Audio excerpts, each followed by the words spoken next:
Assalamualaikum warahmatullahi wabarakatuh. Bagaimana kabarnya anak-anak? Tentunya baik.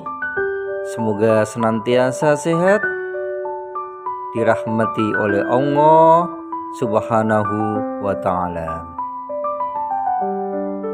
Masih bersama dengan saya, Bapak Sholihul Hadi, tentunya dengan pelajaran sejarah kebudayaan Islam. Sebelum kita mulai pelajarannya, marilah kita berdoa bersama.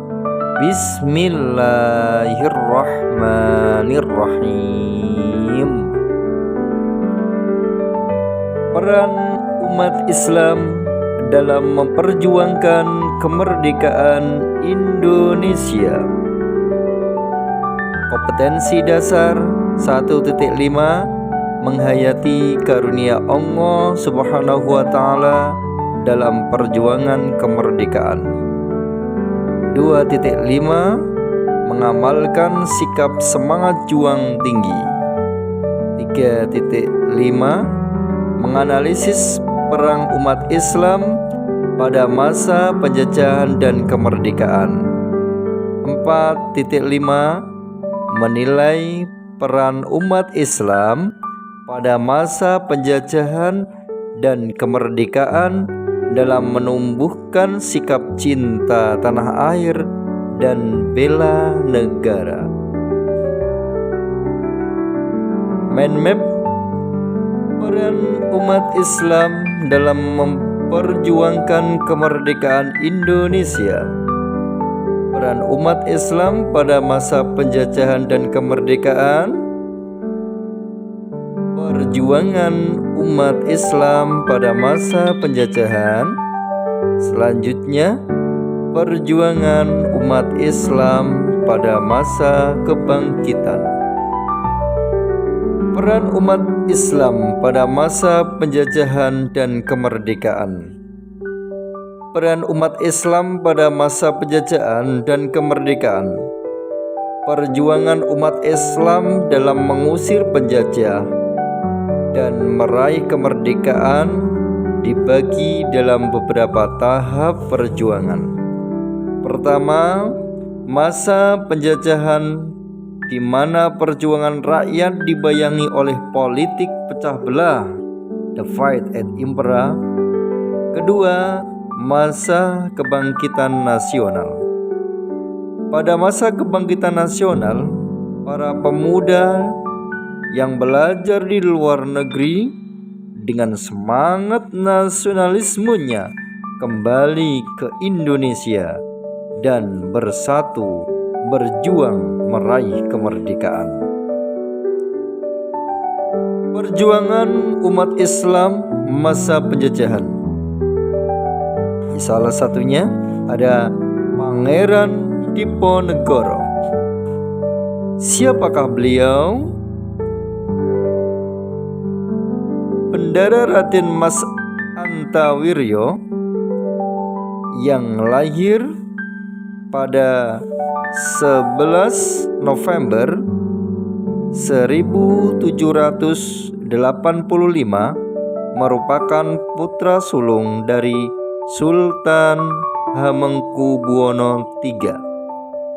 Diponegoro tertarik pada kehidupan keagamaan dan merakyat.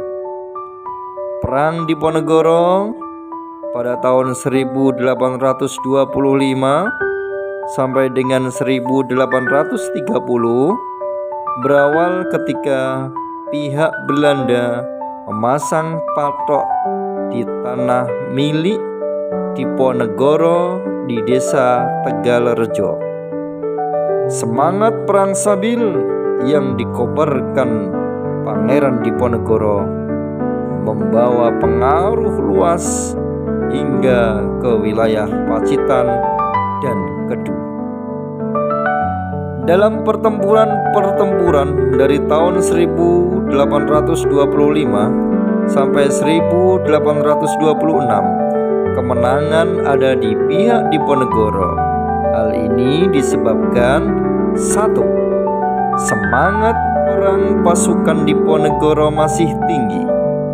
2. Siasat gerilya yang dilakukan Diponegoro belum tertandingi. 3. Sebagian pasukan Belanda masih berada di Sumatera Barat dalam rangka Perang Padri.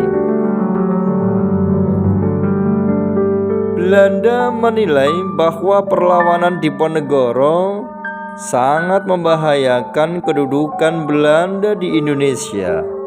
Itulah sebabnya Belanda lalu menggelar berbagai siasat untuk menumpas dan menghentikan perlawanan Diponegoro. Selanjutnya ada Tengku Umar. Tengku Umar lahir di Melulaboh, Aceh Barat tahun 1840 tahun 1854. Seorang anak ulil lebalang bernama Tengku Ahmad Mahmud.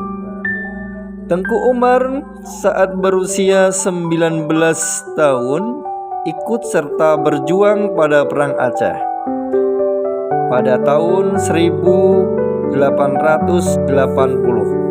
Tengku Umar menikah dengan Cut Nyak Dien.